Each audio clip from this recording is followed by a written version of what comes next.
Ce que Jésus voulait vraiment dire. Un jour, Jésus a dit: Thomas,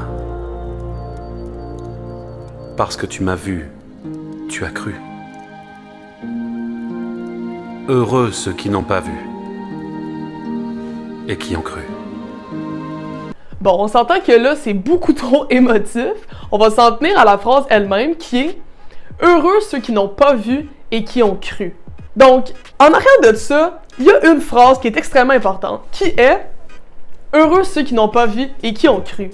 Jésus parlait souvent en métaphore ou en parabole, et ça, c'en est une. La vidéo d'aujourd'hui traite vraiment sur la foi. Quand on veut faire manifester quelque chose, quand on veut atteindre un objectif, la foi, c'est extrêmement important. Avoir la foi qui est quelque chose de plus grand que nous, qui nous aide et qui nous accompagne dans toute cette aventure-là, ça nous relaxe, ça nous détend, puis ça enlève le stress entre toi et ton objectif. Si par exemple, tu veux devenir riche, puis tu veux faire manifester la richesse dans ta vie, d'avoir le sentiment que tu es déjà riche, que la richesse est déjà dans ta vie et que tu te sens déjà en possession de cet argent-là, va faire manifester les choses beaucoup plus rapidement. Donc, si tu crois, tu as la foi que tu possèdes déjà cette chose-là en dedans de toi, ça réduit énormément l'espace entre toi et cette chose-là. Et d'une façon purement logique, si toi-même, tu n'as pas la foi et tu crois pas que tu peux atteindre ton objectif, il n'y a pratiquement aucune chance que ça arrive. Il y a un autre endroit intéressant aussi dans la Bible que Jésus emploie une métaphore. Il dit « Tout ce que vous demandez en priant, croyez que vous l'avez déjà reçu et vous le verrez s'accomplir. » Quand on voit une phrase comme ça peut sembler un petit peu vide de sens, mais au contraire, ce n'est pas du tout, il y a une explication métaphysique en arrière de tout ça.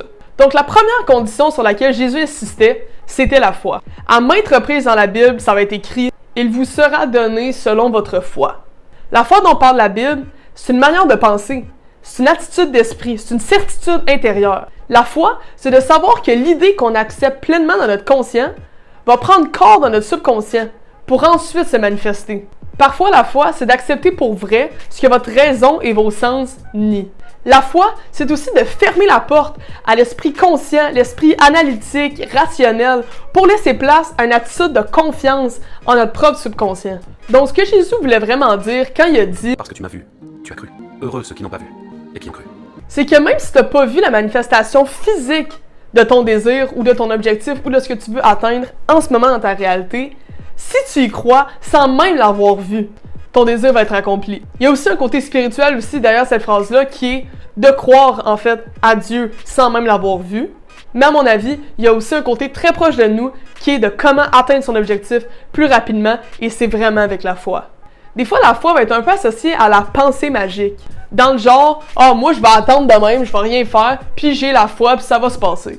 C'est pas comme ça qu'il faut penser. Il faut pas du tout sous-estimer la loi de l'action, qui est aussi une loi universelle, qui consiste à poser des actions afin d'atteindre l'objectif désiré. Mais il y a aussi la loi de la correspondance qui fait de notre monde extérieur un reflet de notre monde intérieur, donc un reflet de nos croyances, de ce qu'on pense, de ce qu'on croit.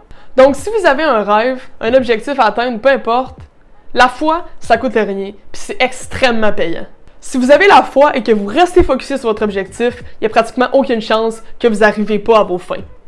Comme Jésus le disait, si vous aviez la foi de la grosseur d'un grain de sénévé, un grain de sénévé, je ne sais pas si c'est à quel point c'est pas gros, mais c'est vraiment très petit, tu pourrais faire absolument n'importe quoi. Tu pourrais dire à la montagne, bouge, tu pourrais dire au tableau, saute, peu importe, puis ça le ferait. Donc croire sans avoir vu, c'est extrêmement important pour manifester le désir qu'on a envie de manifester. Sur ce, merci de votre attention et surtout, gardez la foi.